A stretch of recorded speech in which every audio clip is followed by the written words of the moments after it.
Hi, this is Lisa Starr with the 10 Expectations for Student Norms.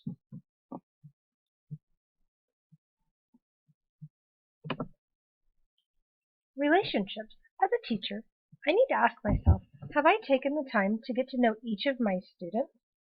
Could I name at least one interest and one successful skill for each child?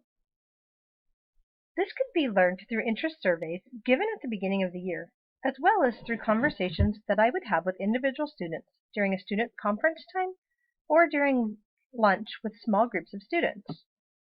Currently, I strive to call every student in my building by name and to try to learn information about each one of them. I am excited to share in their successes and also to try to be there to help them when they struggle. I try to get to know the parents, and although there is a language barrier with the majority of the families, I use my limited Spanish to try to communicate with them, to show them that I am willing to take risk and that I am not perfect. Relevance. Students want to know why they are learning a skill.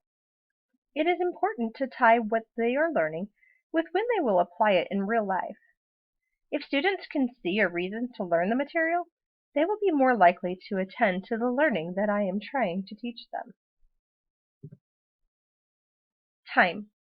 Many times, schools and teachers utilize pacing calendars to plan out the year's lesson to ensure that they cover all of the material that is set forth by state standards. The problem with these pacing guides is that not every class is the same. Therefore, what works for one teacher may not work for another. As a teacher, I need to be able to evaluate what my students know and what they are struggling with on a day-to-day basis. Then I need to be able to modify my lessons to either provide more instruction and practice or to speed the lesson up if everyone seems to be mastering the standard. It is also important that I know the depth of knowledge that a kid needs to know for a specific skill.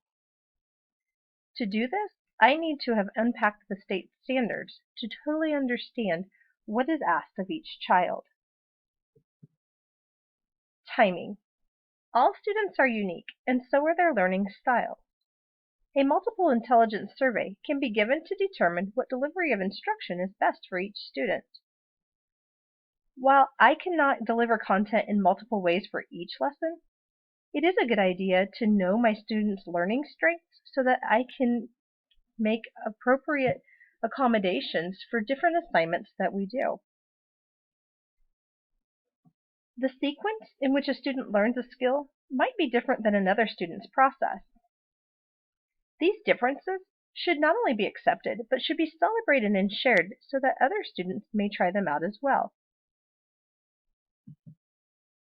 Play. We begin playing when we are just very little. This should not change as we continue to learn. Students learn by trial and error. They need to be taught that this type of discovery learning is productive, and it's okay if you don't get the right answer the first time that you try. This also helps to build perseverance and problem-solving skills that they will need throughout life. Some schools have implemented project-based learning and have designed makerspace areas in their schools for students to learn through exploration. Practice. After a skill has been taught, it is important to give students more opportunities to practice that skill. If you move on too quickly to the next skill, the students will not have time and experiences that they need to move their knowledge from short-term to long-term memory, and what they may have seemed to have mastered might quickly evaporate. More practice means more time to hone their skills and to become more proficient. Choice. Students need to be able to ask, what do I want to learn? When do I want to learn it? And where can I learn it? Students are more engaged when they have a desire to learn something. That is why it is valuable to let students share what they want to learn about. By giving students ownership of their learning, I can help to identify not only their preferences, but also to give insight into what they perceive as low areas in their current learning. While some students learn from books, others will be more successful through other delivery styles and educational settings. Some educational settings that I need to consider are peer teaching, field trips, virtual field trips, books, computer resources, cooperative learning, and traditional lecture styles. Authenticity. Students are able to show what they know and their creativity by being allowed and encouraged to present their understanding in a medium of their choosing. Each student would be allowed to choose their own style of modeling their understanding. Students who are more comfortable with public speaking will thrive when allowed to give an oral report, whereas a creative thinker may be able to express their learning by building a model or drawing a visual representation. As a teacher, I can use a rubric that addresses what the students learned regardless of what medium they chose.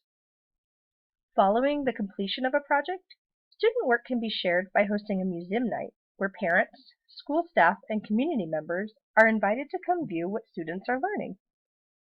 On a smaller scale, students can present to other classes within the school building, or they can create video productions of their project, which could then be shared with parents via apps such as Seesaw and We Learned It, and other social outlets such as Facebook.